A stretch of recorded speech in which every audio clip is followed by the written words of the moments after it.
objective, something that we would like, something that we prefer, we advocate for in the health sector, but we also admit that resources are limited. And maybe one of the messages that I like very much in the World Health Report 2010 is that we as health advocates, we have to learn the language of ministers of finance, of health economists, to be able to advocate for health in a better way.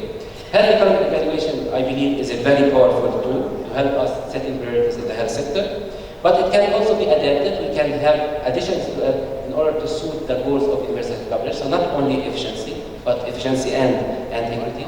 And finally, maybe to emphasize or to mention to you that in my work with the countries of the region, the 22 countries, my main focus is to help countries to develop a vision, a strategy, and a roadmap to move towards universal health coverage, take these three dimensions, to generate evidence about them, and then to engage in a policy dialogue, to develop a health financing strategy for universal health coverage. And this is something that I will be very keen to work on with Kuwait. Thank you very much.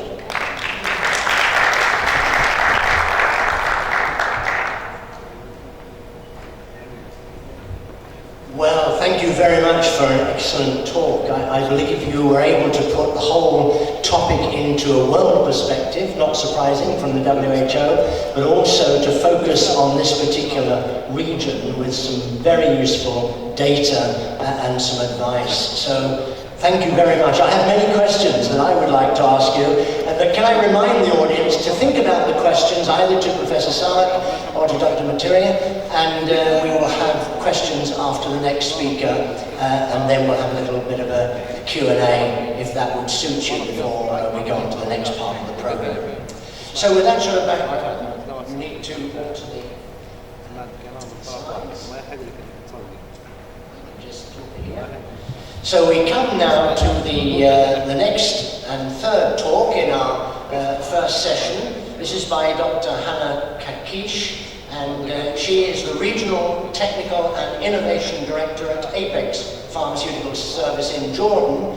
We all know that counterfeit medicines are a major problem in the world, and certainly in this region. And with the advent of internet and the opportunity to buy online, it's an even bigger problem that is very difficult to be monitored and curtailed. And obviously that has enormous economic aspects and economic implications if we have counterfeit drugs.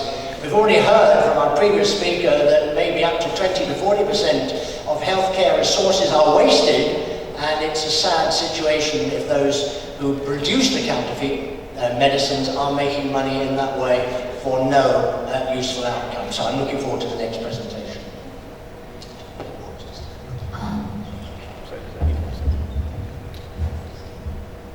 Thank you, and thank you, Dr. Awad, for an excellent presentation.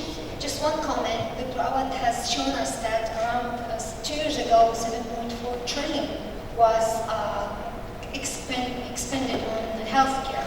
And just came to my mind what the US have done in the last few years. So in 10 years,